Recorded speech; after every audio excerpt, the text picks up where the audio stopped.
Olá, tudo bem? Eu sou Débora Ribeiro, jornalista, e esse é mais um episódio do nosso videocast com a doutora Daniele Ferraz. E hoje a gente vai falar sobre o significado do número 4 dentro da medicina ampliada pela antroposofia. Vamos lá? Ei, doutora, bom dia, não. Ei, doutora, tudo bem? Seja muito bem-vinda. Ei, Débora, obrigada. Vamos lá, falar do número 4 agora, né? Sim, acabamos, de falar no último episódio sobre o número 3, Muita informação, muito conhecimento. E agora o número 4. O que significa ele? Tá bem. Vamos só fazer uma recapitulação aqui. Número 1 é o número do todo, O imanifestado. O 2, a gente traz as polaridades, O 3, o equilíbrio. E agora o 4. Então, lá na Grécia antiga, Empédocles, ele falava que o número 4 é as quatro raízes de todas as coisas. Imagina, as 4 raízes de todas as coisas. Tudo tem o número 4, a base. Então, a gente vem se manifestando e chega no mundo físico, na base.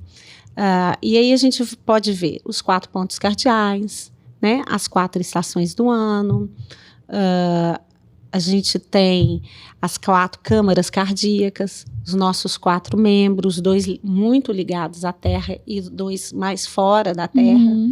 Nas culturas antigas, a gente tinha as 4 festas que marcavam os equinócios e os solstícios. Na cultura cristã, a gente tem 4 festas cristãs principais. Então, o que é esse número 4, então? Veja, verão é fogo, certo? Sim. E qual é a estação mais longe do verão? O inverno, Então, a gente vai colocar entre fogo, que é um elemento mais ligado ao imaterial. Por quê? Porque o fogo dissolve todas as coisas. A gente fala do fogo do espírito, E o elemento terra, o mais material, o inverno. Vamos falar, então, de 4 corpos. Agora, no ser humano, a gente tinha falado do número 3, que são âmbitos da nossa alma. Pensar, sentir e agir. Desejo, Sim. E o número 4? A gente tem os 4 reinos da natureza. Reino mineral, reino vegetal, reino animal e reino humano. Não é isso que a gente aprendeu na escola? O reino mineral, o que é? Pedra, Pedra, reino mineral.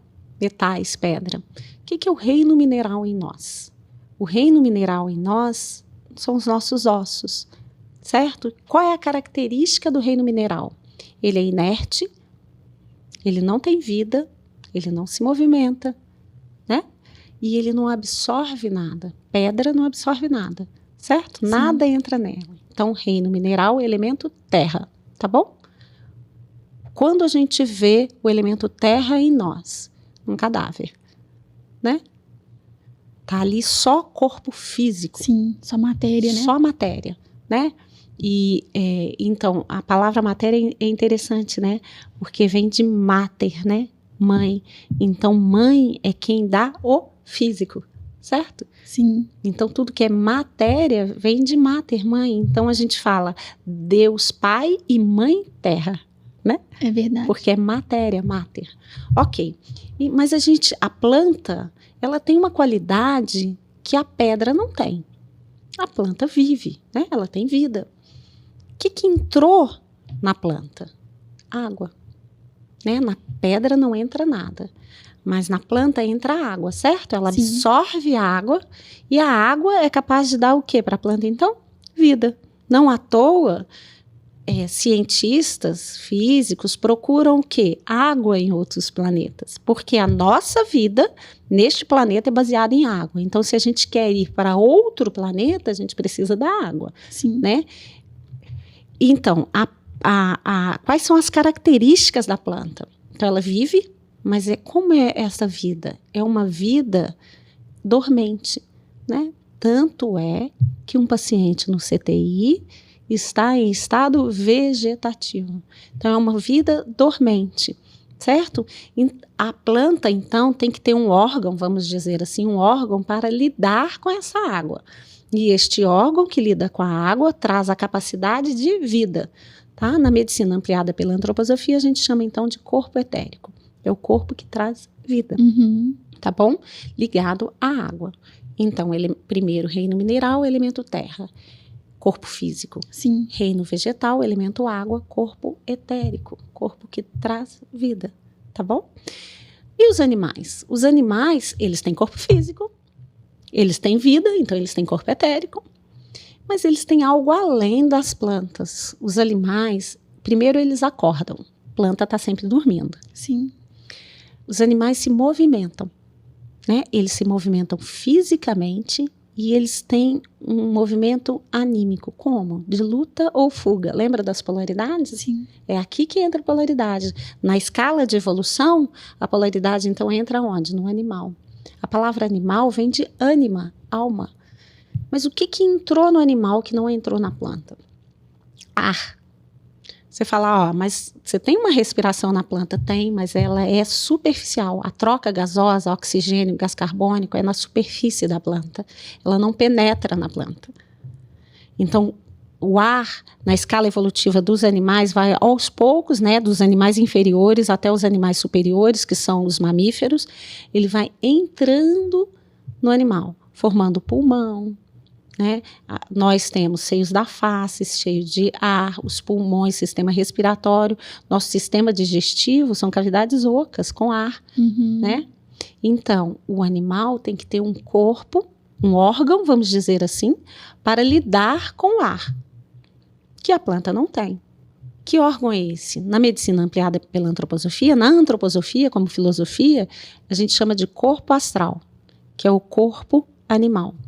Esse corpo que traz, então, a polaridade para o animal, que também nós nos baseamos nela. Então, o animal tem instinto, né, de sobrevivência, de luta, de fuga. Animal acorda, animal tem movimento. E tudo isso são características, então, desta aquisição deste outro órgão, chamado corpo astral. Sim. Certo?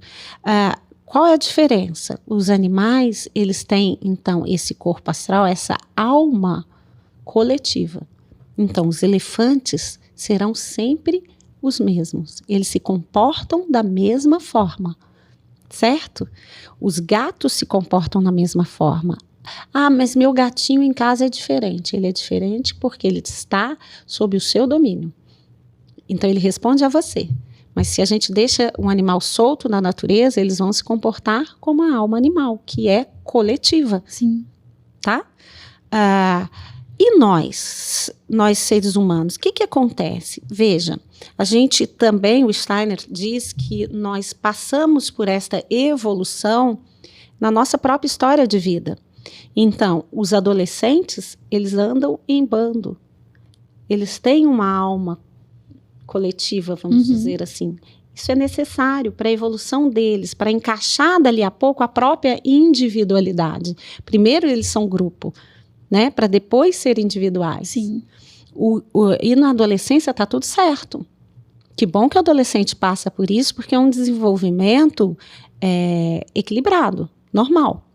Primeiro ele tenta se encaixar em grupo para depois, né, ter a sua assumir individualidade. Sua própria individualidade. O equivocado é adultos agirem em bando. Né? Brigas de torcida, guerras, são almas coletivas. Sim. Né? Então, grandes catástrofes aí, humanas podem acontecer porque as individualidades se perdem no grupo. Né? Então, até uma determinada fase, isso é normal, faz parte do desenvolvimento. Então, ânima, alma, corpo astral, certo? Sim. E aí o homem, o ser humano, ele tem algo além do animal. Por quê? Porque a gente tem raciocínio, né? Animal Exatamente. não raciocina. Eu não vou, o meu cachorrinho em casa não vai dizer assim, vou parar de comer agora porque eu estou um pouquinho gordo, ou vou caminhar mais ao redor da casa. Não, né? Ele age de instintos básicos. Mas nós, seres humanos, a gente precisa raciocinar. E a gente raciocina por quê? Porque a gente consegue ir ao passado e voltar para o presente e imaginar um futuro. certo? Então, aqueles 3 âmbitos da nossa própria Sim. alma, né? E é a alma que dá esse movimento de ir e vir do passado para o futuro, caminhando no presente, não é? Então, esse movimento que a alma, que esse corpo astral traz, ele traz não só físico, mas ele traz essa capacidade de se movimentar na alma também. Uma coisa interessante que ele está ligado ao quê? Aos nossos músculos, né? Então, planta não tem músculo. Sim. E a gente precisa de músculo para se movimentar. Então, é uma aquisição nessa escala evolutiva. Mas o ser humano, ele então raciocina, ele consegue ir ao passado, ao presente e se projetar para o futuro, certo? E nos elementos, a gente tem corpo físico, elemento terra, corpo etérico, elemento ar, corpo astral, elemento água, corpo astral, elemento ar, e a gente tem que ter um outro corpo que dá essa capacidade para a gente raciocinar, para a gente dar um passo além do animal. E aí nós, na antroposofia, chamamos de organização para o eu, um corpo para o eu, que é um receptáculo para a nossa própria individualidade. Então, terra, água, ar e o fogo do espírito, certo? Essa é a nossa individualidade. E ela começa a se manifestar e preparar essa nossa expressão no mundo antes do nosso nascimento. E ele cria para si um corpo para se manifestar na matéria, mater, né? Então é um espírito, certo? Que estamos em desenvolvimento. Não estamos prontos e acabados. Estamos sempre como universo, sempre em expansão, né?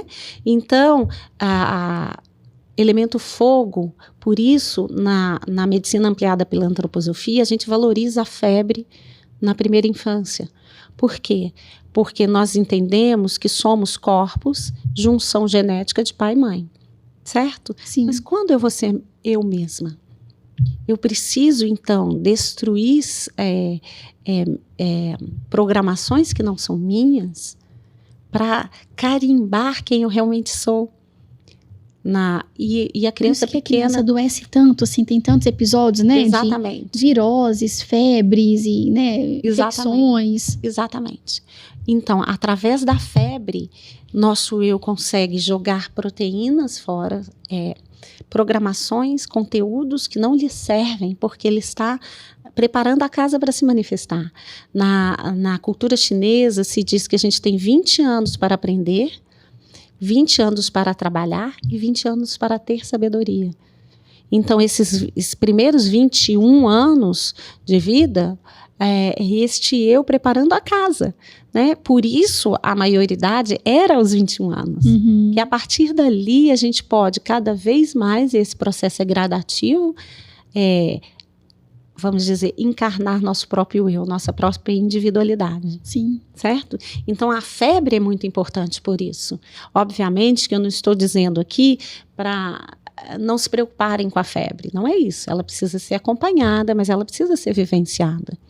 E até que ponto, assim, essa questão da febre, só deixando uma dica aqui para os pais, né? Tem muitos pais que ficam muito preocupados, né? Assim, quando uma criança começa a ter febre, já fica preocupado, vai para o hospital, vai para o médico, já quer, às vezes, dar uma medicação, né? Para cortar aquela febre. E como você está explicando, né? Às vezes é um processo natural, né? Do corpo ali. Então, como dosar esse cuidado, assim? Até que ponto é normal, né? Qual que é o momento de buscar ajuda? O que tem que ficar ali atento à criança? Então, primeiro a gente tem realmente as convulsões febris. Elas atingem apenas 2% da população. E a convulsão febril não tem a ver com o nível que a temperatura atinge, tá? Não tem a ver com 38, 40 ou 42 graus, Sim. Mas tem a ver com a velocidade que ela sobe, que a criança passa do 36 para o 39.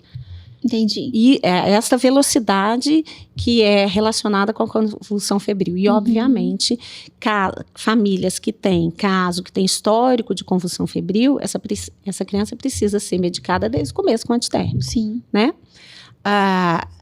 E na medicina ampliada pela antroposofia, a gente também medica. E eu não tenho nada contra antitérmico. mas contra esse pavor da febre. A Sociedade Americana de Pediatria, já há alguns anos, viu que passou da medida com o uso de antitérmicos. A febre, ela é importante. Por quê? Porque ela desnatura vírus e bactérias, ela ativa o sistema imunológico através do calor, então ela é importante, certo? Então, na medicina a gente diz que 3 dias de febre, a partir do 3º dia, sim, talvez seja necessário um antibiótico, mas antes disso, um médico pode acompanhar e ir dosando com a família, até que essa família aprenda, porque tem muito de imaturidade, né? Pais de primeira viagem, Sim. por exemplo, né? No 2º filho a gente já fica um pouco mais esperto, né? Não assusta tanto, enfim. Mas a febre tem esse papel. E a febre também tem um papel no adulto, porque adulto faz pouca febre, né? Como a gente disse no episódio anterior, do número 3, então o mundo da febre, o mundo quente, é esse mundo abdominal, que a criança de primeiro setênio vive. Sim. Né? A partir do 2º setênio, de 7 a 14 anos, a criança deixa de ter tanta febre, porque ela está vivenciando esse mundo do sentir. Tá? E adulto, então, que vive mais no mundo do pensar, na cabeça, tem pouquíssima febre. Mas a gente tem a oportunidade de ter febre quando? Em crises existenciais. Né? A crise dos talentos aos 28 anos, a crise de meia-idade, a gente tem, né, crises, enfim, crise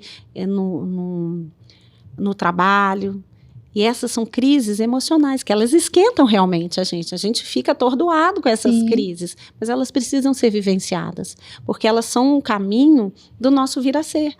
O nosso eu, na verdade, quando a gente vivencia crises no adulto, dando uma rasteira na gente para falar, olha, o caminho não é por ali. Sim. Né? E elas são importantes ser vivenciadas e não anestesiadas. Né, com drogas, com álcool, com, enfim, vícios, N vícios, e inclusive com determinadas medicações. Sim. Infelizmente. Né? E Dani, como que você enxerga hoje essa dificuldade, né, da sociedade pela sua individualidade? Porque ao mesmo tempo que a gente vive uma sociedade hoje, né, que fala cada vez mais de igualdade, né, de respeito ao próximo, de cada um ser realmente quem é, né, de respeitar ali a sua essência, a gente vê também, né, por outro lado, uma parte, né, dessa população, dessa sociedade que continua morando com os pais até os 30, 40 anos, né, que não quer sair de casa, que às vezes, né, vai começar a tomar algumas decisões depois dos 40, não, agora eu tô pronto para casar, para ter família, etc. E tá tudo bem também se não querer, mas a gente vê um conjunto, né, do que hoje, né, o IBGE chama de neném, né, não trabalha, nem estuda e que vive ali, né, na dependência dos pais até mais tarde. Ontem mesmo eu estava na academia e ouvindo um personal conversando com uma aluna que ele tá aos 40 anos saindo de casa pela primeira vez e que ainda não casou e que toda namorada que ele apresenta pra mãe não é legal, a mãe nunca aprova essas parceiras e que agora ele decidiu que ele precisa ter o espaço dele aos 40 anos de idade. Então, porque da mesma forma, né, que você falou dessa questão da adolescência, né, dos movimentos coletivos, das guerras e tal, que não é normal isso, né, depois dos 21, que já passou dessa fase da adolescência que é normal andar em bando, mas não aos 30, 40 e etc. Então, como que você enxerga isso? Então, Débora, eu acho assim, cada pessoa é um universo, né? E não dá para generalizar, né? A gente precisa olhar para a história de cada um, né? Quem é esta pessoa que ficou em casa até essa determinada fase? Qual é o ponto ali que ela está paralisada, né? A gente falou no episódio anterior que saúde é o equilíbrio dinâmico entre polaridades. E quando você para, isso é saúde. Sim. Né? Isso pode ser doença, né? Isso é doença. Isso pode ser uma doença social, isso pode ser uma doença emocional, isso pode ser uma doença física. Né? Em que ponto, então, que essa pessoa não está transitando entre polaridades? Né? Porque a vida é fluir, é movimento. Ou ela, ou a sua constelação familiar, quem está parado? A quem ela está vinculado? Né? E isso a gente só descobre no tete-a-tete, né? Conversando com essa pessoa, entendendo aquela individualidade, qual é o desafio dela. Né? Porque a gente também vive numa sociedade que procura mais a sua individualidade, e qual é o risco também? De estar cada vez mais egoísta, de só pensar em si, né? Então, o movimento da saúde é um movimento de equilíbrio, é ir fora, ir para o altruísmo e voltar dentro para o egoísmo. Certo? E é transitar entre uma coisa e outra. Sim. Nesse momento eu posso ser egoísta, nesse momento eu posso ser altruísta. Então, é sempre um movimentar-se. Saúde, em qualquer âmbito, é movimento. Sim. Né? Então, quando a gente olha para uma pessoa, a primeira coisa que me vem à cabeça é: onde você está parado? E quem não está em algum âmbito, parado em alguma coisa? Eu, né? Aqui, você, quem não está? Né? Mas é um âmbito que eu estou parado que está me causando doença realmente? Que está me impossibilitando de vivenciar um relacionamento? Então está me prejudicando. Eu preciso colocar isso em movimento. Porque, por outro lado, também, né, tem até um ditado que fala, né, que pra gente educar uma criança é preciso uma aldeia. Então, que é exatamente esse oposto, né, assim, das comunidades, né? Antes, sim, você tinha ali, era natural, né, você ter uma rede de apoio na sua comunidade de forma ali voluntária, era um ajudando, né, a cuidar, a criar o outro. E hoje as pessoas também cada vez, muitas famílias, né, ali nos seus apartamentos, né, dentro da sua casa, sem, às vezes, longe, né, da família, dos avós, né, enfim, que poderiam ali talvez dar um apoio em algum momento, né, necessitando de rede de apoio paga, né, quem pode, né, ou pedindo, às vezes, um apoio para um vizinho, enfim. Então, são dois lados aí, né, duas polaridades também, né, de situações. Sim, e a gente precisa ver nesse todo, né, para onde nós estamos enquanto sociedade caminhando. Porque é preciso de uma comunidade para educar uma criança, sim, mas nós não estamos educando a hora que eu paro na porta do colégio dos meninos e paro em fila dupla. Eu não estou educando a hora que eu estou no meu carro e tenho uma família para atravessar a rua e eu não paro na faixa de pedestre. Então, assim, esse ditado é africano, salvo engano, né? Das tribos africanas. Ele é muito assertivo, mas é isso. Não existe pensamento incorreto, existe pensamento incompleto. A gente precisa sempre estar dando um passo além na nossa forma de pensar e sem desconectar do aqui e agora, do momento presente, que é o sistema rítmico, que é o nosso âmbito de saúde. Então, eu posso pegar isso que a gente traz dessa comunidade africana, mas colocar no momento atual. Como é isso? Como eu adapto isso ao que eu estou vivendo? Porque, por algum motivo, meu eu escolheu nascer no Brasil e não na Suíça, e não na África. Então, isso tem a ver comigo. O que eu estou fazendo aqui? O que a minha individualidade também pode prestar ao todo, ao invés de só querer receber? Será que eu que preciso dessa rede de apoio também sou uma rede de apoio? Em que âmbito? Sim. Né? Então, assim, é muito... Eu amo o que eu faço. Por quê? Porque a gente está sempre em desenvolvimento, né? Eu não sou perfeita, mas nenhum de nós é. Mas eu acho que ter esse norte para onde a gente quer seguir, né? E é isso que o nosso eu tenta de todas as formas, desde uma crise emocional, né, através dessas crises existenciais, até uma doença. São tentativas de nos colocar no rumo certo, do fluxo do nosso próprio eu. Lá no começo do ano eu falei de fluxo, Sim. Né? Nosso eu, ele está num fluxo que é um fluxo do universo. E aí, quando a gente chega nessa tridimensionalidade, a gente aprende, olhando para o lado, a lutar contra tudo, contra o nosso próprio eu. Então, também é sábio fluir com, né? Uma vez eu escutei isso, eu achei muito incrível. Existem 4 tipos de pessoas. Existem aquelas pessoas, e a gente pode falar do número 4 de novo, existem aquelas pessoas que entram no rio e querem nadar contra a correnteza. Elas vão ser levadas. Existem pessoas que entram no rio e querem construir diques. Elas também vão ser levadas. Existem pessoas que só se jogam no rio e deixam o rio levar aonde for, tá bom. E existem pessoas que entram no rio, saltam para a margem, entram de novo, saltam para a margem. Isso são os 4 temperamentos que a gente pode falar Sim. daqui a pouco, mas os 4 temperamentos de pessoas. Qual temperamento eu quero para mim? Eu quero todos, no momento que meu eu decidir. Entende? Pode ter um momento que eu preciso nadar contra a Porque correnteza. cada um de nós, a gente tem todos eles, né? Temos. E aí, o que eu quero para mim? Eu quero ser aquele ser que entra nesse rio com um pequeno barquinho e com o manche vai dando a direção que eu quero para esse barquinho, usando o fluxo do rio. Percebe? Sim. E a gente nada muito contra. Então, voltando ao número 4, a gente tem, ligado a esses 4 corpos, então, 4 temperamentos. Tempero, né, é o sabor, é o que a gente dá para a vida, né? São como os nossos dedos, a gente tem os 4 temperamentos, porém, sempre um é mais ressaltado que o outro. Então, a gente tem um temperamento ligado ao corpo físico, o elemento terra. Imagina como que é essa pessoa. Essa pessoa é mais dura, mais enrijecida, mais firme também. Menos inflexível, né? Mais inflexível, exatamente. né? Menos flexível. E marca o corpo físico. Então, são pessoas que tendem a ser mais longilíneas, ter ossos mais saltados, corpo físico, osso, né? Elemento terra. E tendem a olhar mais para o passado.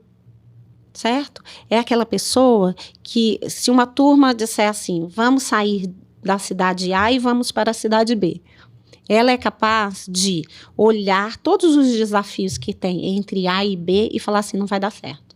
Porque ela calcula todas as possibilidades de dar errado. É uma pessoa extremamente pensadora, mas pode ser pessimista. Certo? A gente chama isso, na medicina ampliada pela antroposofia, e isso vem lá dos gregos, de melancólico. É um temperamento melancólico. A bile negra. São pessoas importantes. Né? É importante a gente ter um pouco de melancolia e saber calcular as coisas. Né? Pensar, parar em pensar. Então, são pessoas que são pouco reativas ao mundo externo. Certo? O que vem de fora não atinge pedra. Mas tem um mundo interno muito produtivo, um pensar muito produtivo, porque ela consegue calcular. Sim. Certo? Elemento terra. A gente tem um outro temperamento. Então, essa é a pessoa que entra no rio e constrói dique. Percebe? Sim. Ele é mais processual, né? Constrói dique. Tá lá construindo o dique dela. A gente tem o temperamento baseado no corpo etérico, no elemento água, que a gente chama de temperamento fleumático.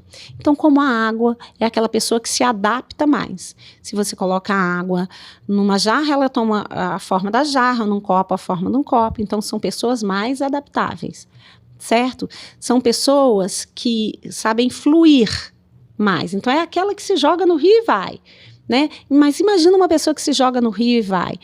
Elas não estão muito preocupadas, não. Elas acreditam que tudo vai dar certo, que o rio vai levá-las para o lugar certo. Elas aproveitam mais do rio, da vida, sem se desgastar tanto, tá? Então, nesse sentido, elas podem ser mais comodistas. Sim. Tá? E eu vou falar uma coisa assim, que às vezes é meio chocante, mas elas podem ser mais materialistas. Materialistas no sentido do quê? Da matéria que traz conforto.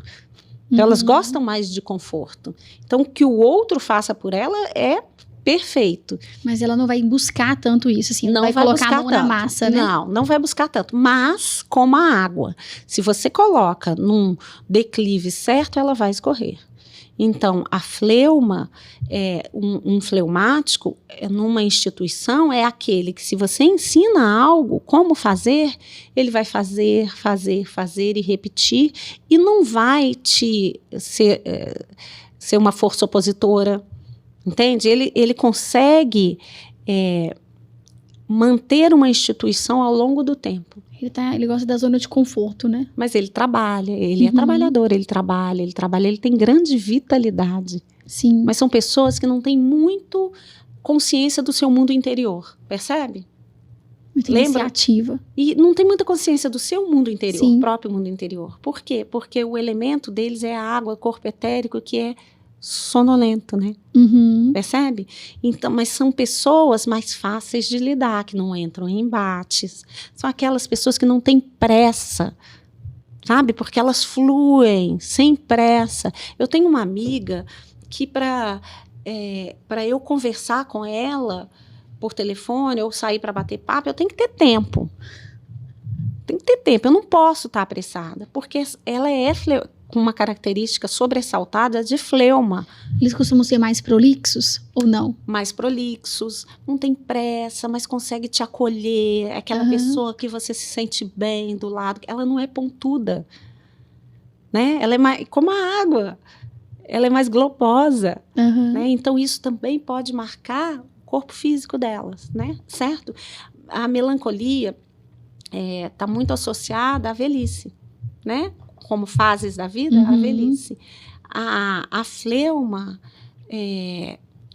ela é o temperamento ideal para educadores do primeiro setênio, com as crianças fazendo, né? E ela tá ali, né? Tranquila, né? E acolhe, né? Acolhe. Então, assim, nas escolas baseadas na antroposofia, é o temperamento ideal que se procura para professoras de jardim de infância. Sim. Né? Então, ele é temperamento fleumático. E a gente tem um outro temperamento, ligado ao elemento ar. Né? Imagina como o ar é. O ar está em todos os lugares ao mesmo tempo. Ele pode ser um arzinho, mas ele pode ser uma ventania, né? Ele espalha os cabelos da menina, né? Tem uma música assim. Então, é uma pessoa que tem mais velocidade, certo? Ela é mais rápida. Mas ela pode estar aqui, pode estar ali, pode estar acolá. Então, é aquela pessoa que anima a festa. Geralmente, eles são mais alegres, né? Mas eles podem ser fofoqueiros. Não, sem perceber. Porque eles não veem problema nenhum de trazer a sua notícia para outra, porque eles circulam como ar, entende?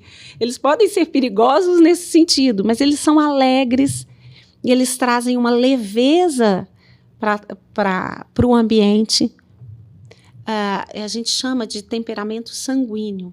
As crianças são muito sanguíneas, né? Elas estão em muitos lugares ao mesmo tempo. Sim. E a gente precisa, são pessoas que se comunicam bem, né? Então, na sua profissão, é importante que se tenha um temperamento mais ligado ao ar, porque se comunica através do ar, nós nos comunicamos. Então, o ar que entra em mim, entra em você. E através dele, você consegue perceber lá o coração.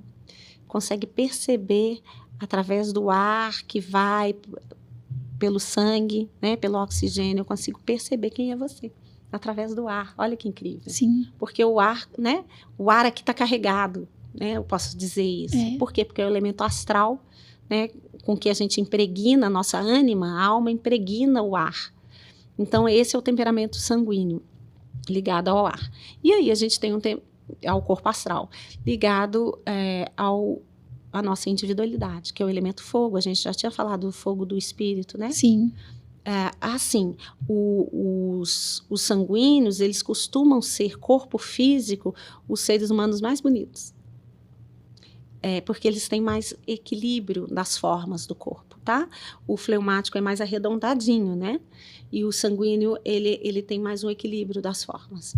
E aí a gente vai para o temperamento colérico, que é ligado ao elemento fogo. Então, imagina, são pessoas geralmente mais baixinhas, enquanto o melancólico é mais longilíneo, o colérico é mais baixinho, mais atarracado, pescoço curto, membros curtos, então braços mais curtos, mãos pequenas, dedos curtos. Ele geralmente é empinado para andar. Eu não o conheço pessoalmente, mas eu tenho certeza que o Romário, ex-jogador de futebol, é um colérico. Pelo jeito dele, né? O jeito que ele se empina, o queixo sempre para cima. Júlio César, que falava, vim, vi, venci. certo? Só um colérico faz isso, porque enquanto o melancólico percebe tudo e ele percebe que o espiritual está longe dele, o colérico entende, porque é fogo, que o espiritual está dentro dele. Ele é o espiritual. Então, quando numa viagem de A para B, o melancólico diz, vai dar errado, não vou, o colérico diz, vai dar certo, porque eu vou fazer dar certo. Porque ele percebe que o fogo, o eu, está dentro dele. Essa força, né? Essa força está dentro dele. Mas, muitas vezes, e quanto mais jovem, menos bom uso a gente faz dessa cólera, ele pode cair no quê? Na briga, né? Na imposição. Ditadores são coléricos. Tem a ver com a impulsividade também? Com a impulsividade, elemento fogo, queima, né? Então, assim, uma criança colérica, uma pessoa colérica, numa crise de cólera, melhor não discutir. Abaixa a cabeça, fala, ok, espera o fogo baixar. Sim. Porque é ligado ao coração.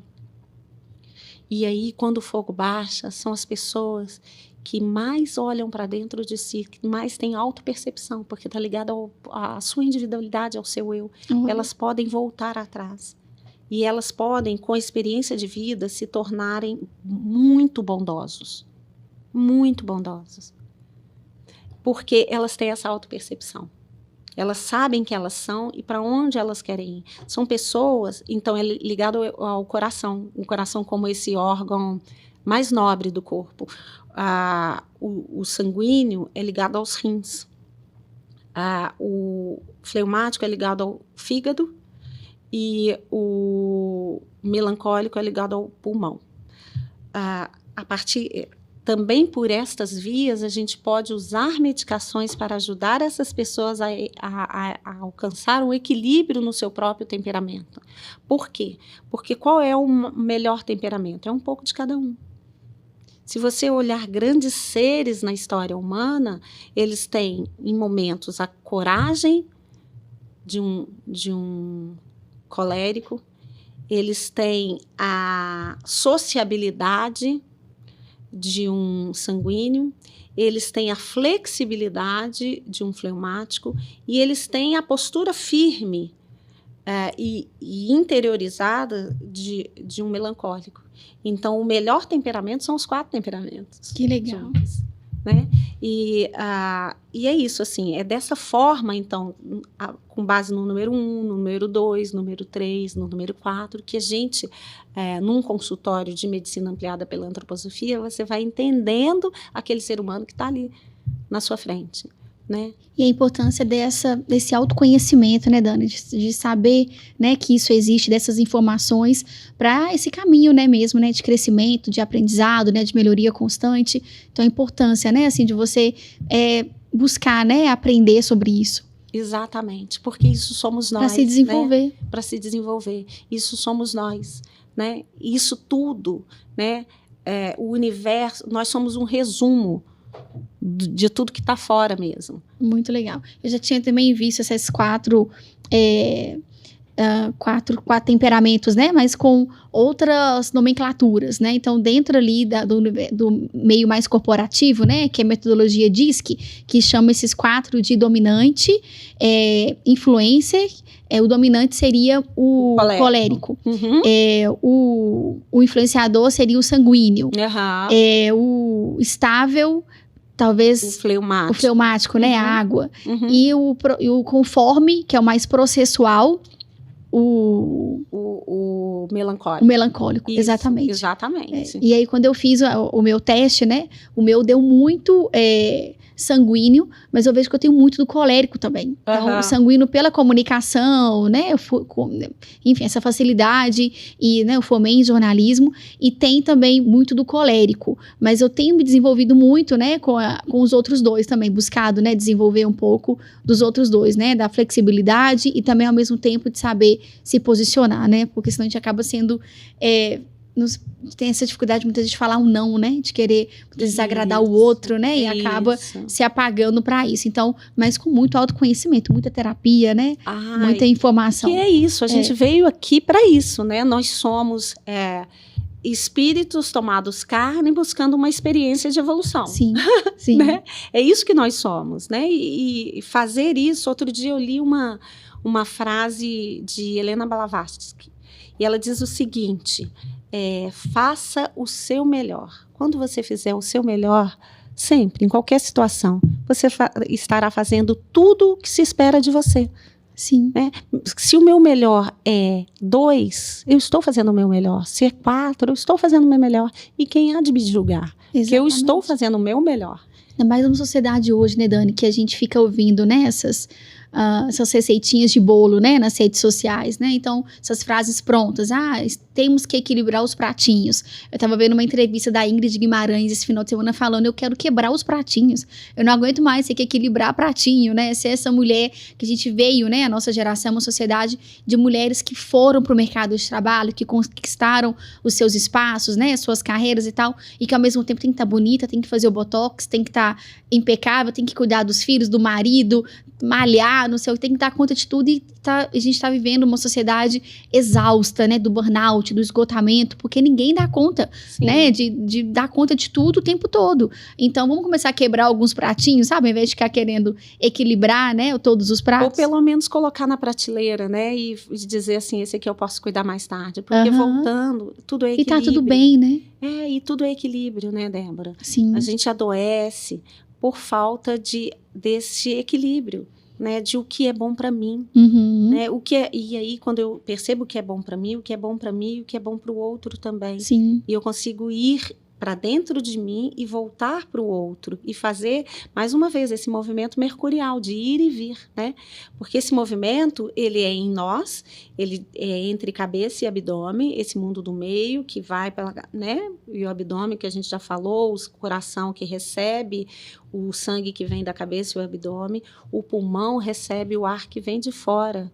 Né? E devolve com que eu impregnei que é meu. Então, é um movimento na horizontal, de ir para fora e vir para dentro. E existe um movimento vertical de eu, matéria, ser humano, e eu, o mundo espiritual, o meu espírito. Né? E então, por isso, o movimento mercurial é sempre uma lemniscata, um 8.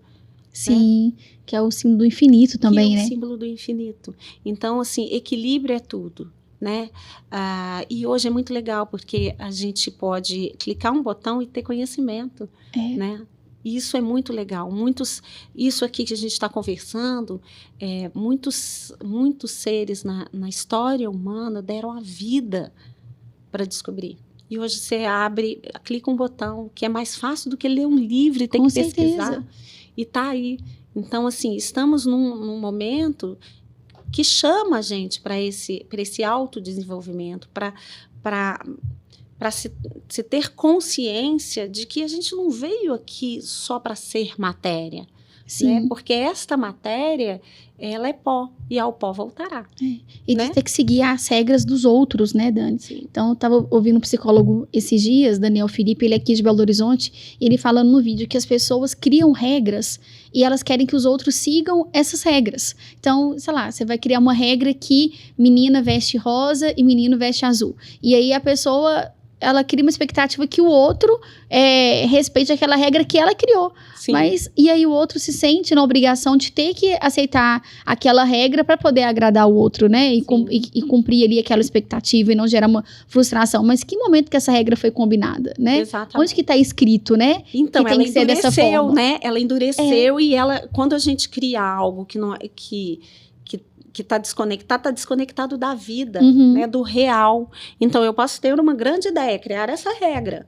Sim. E aí, quando eu trago para o real, para o momento presente, eu vejo qual é a reação. Foi boa? Olha, então foi uma ideia boa. Se não, deixa eu voltar para mim e remodelar a minha ideia. Exato. E assim eu cresço com a minha ideia, né? E ele fala muito a questão também do julgamento, que é melhor a gente, por exemplo, quando estiver conversando com alguém, ao invés de você ir lá e impor a sua opinião, né, fazer uma crítica e falar, não, eu acho que você tem que fazer assim, né, talvez ali com os filhos principalmente, né, de você trocar isso por uma palavra assim, eu acho que seria bom. e não falar que tem que ser, né? Você trazer ali a sua, se você quiser, né, dar uma sugestão, alguém te pedir uma opinião, você trazer de uma forma mais leve, né, sem impor, sem julgar, né, sem colocar o outro ali contra a parede, de acordo com as suas crenças, né, com aquilo que você acha que é bom pra você, mas que talvez não vai ser bom pro outro. Sim, eu acho que quando a gente fala de adulto, isso super faz sentido. Mas quando a gente fala de criança, até 7 anos de idade, essas crianças, então, elas vivem naquele mundo do inconsciente. Elas precisam de regras. Sim, isso é importante falar. Isso, elas precisam de regras. Alguém que tome a decisão por ela, né? Precisam ser, exatamente. Por quê, Débora? Porque tá ali o corpo etérico, que a gente já falou, o corpo de vida, acabando de construir o corpo físico. E este corpo, essa estrutura ainda não é madura o suficiente para tomar decisões sozinhas. Sim. Certo? Aí, de 7 a 14 anos, a criança vivencia esse mundo do meio. E aí, as conversas, lembra que eu falei de pulmão, de relacionar-se, ela começa ali. Então, a gente pode afrouxar um pouquinho a regra. Mas já começar a negociar um pouquinho, ou não. Mas, assim, não abrindo mão da autoridade. Sim. Aqui, ao contrário do que a gente foi criado, porque nós fomos criados com uma autoridade temida. Aqui, 7 a 14 anos, deveríamos ser autoridade amadas para essas crianças. E elas nos amar para querer nos seguir. Pelo exemplo, legal. Entende? Sim. Então, aqui a gente afrouxa um pouco, mas não vira o amigão, não é isso? Sim. Né? Equilíbrio, né? Exatamente, equilíbrio. E porque essas crianças de 7 a 14 anos, elas estão aprendendo no mundo do sentir. Então, o que elas precisam aprender, que a gente fala na antroposofia, é o mundo belo. Como eu me vinculo ao mundo. Essa atitude é bonita ou a atitude é feia? Lembra que eu falei que era o mundo também das artes, né? Dançar, pintar, porque é um mundo estético. A 7 a 14 anos, a gente deveria guiar as crianças pelo mundo estético. Isso é bonito ou isso é feio? Essa atitude é bonita ou é feia? Então, naturalmente, elas vão se afastar do feio e querer se associar ao bonito. E percebe que eu ainda não trouxe conceitos e crítica? Eu não trouxe para as crianças conceito e crítica. Eu trouxe educação estética. Isso é feio, isso é bonito. Não é certo ou errado, é feio e bonito. Porque é uma tendência natural do ser humano se vincular ao que é belo. É natural. E aí, de 14 a 21 anos, é isso que traz essa crítica mesmo, esse pensar racional sobre a vida. A partir dos 14 a 21 anos. Entende? Aí você deu, como os chineses dizem, 21 anos para aprender.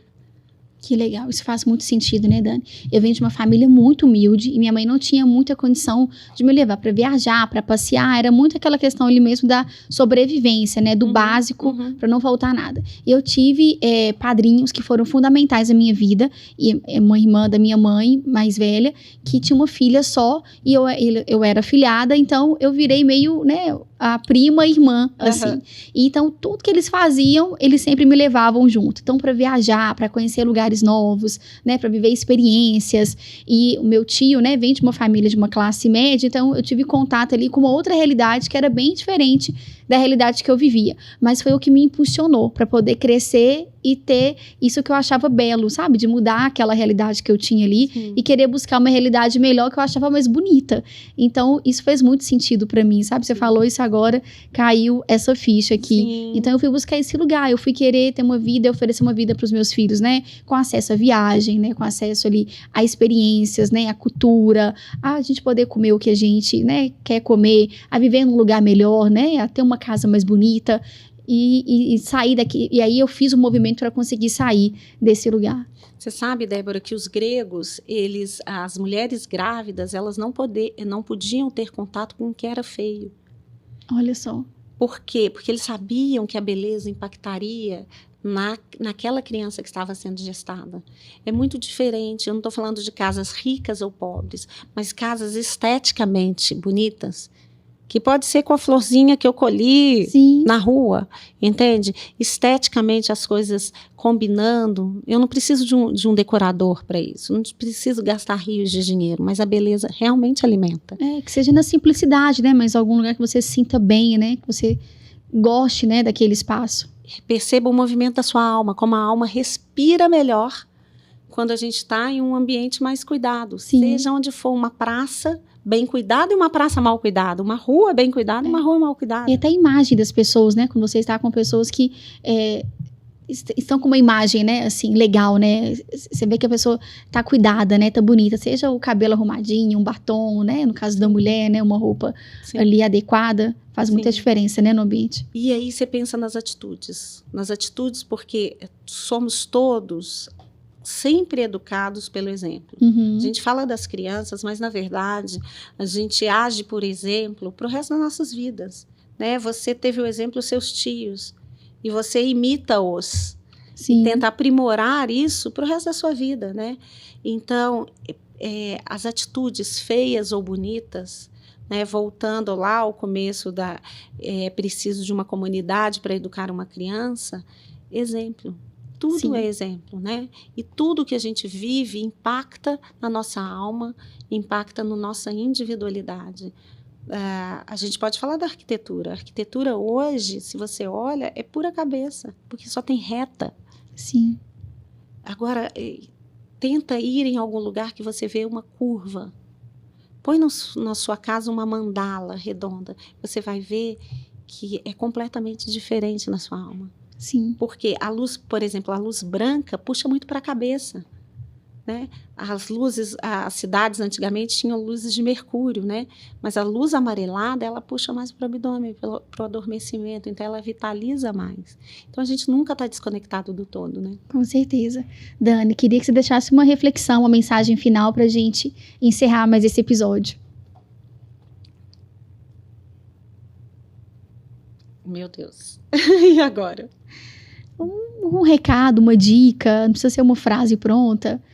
Uma Sim. mensagem final. Eu acho que é importante a gente olhar para a gente e, com base nesse número 4, e se perguntar qual é o temperamento que eu tenho em excesso e o que me falta.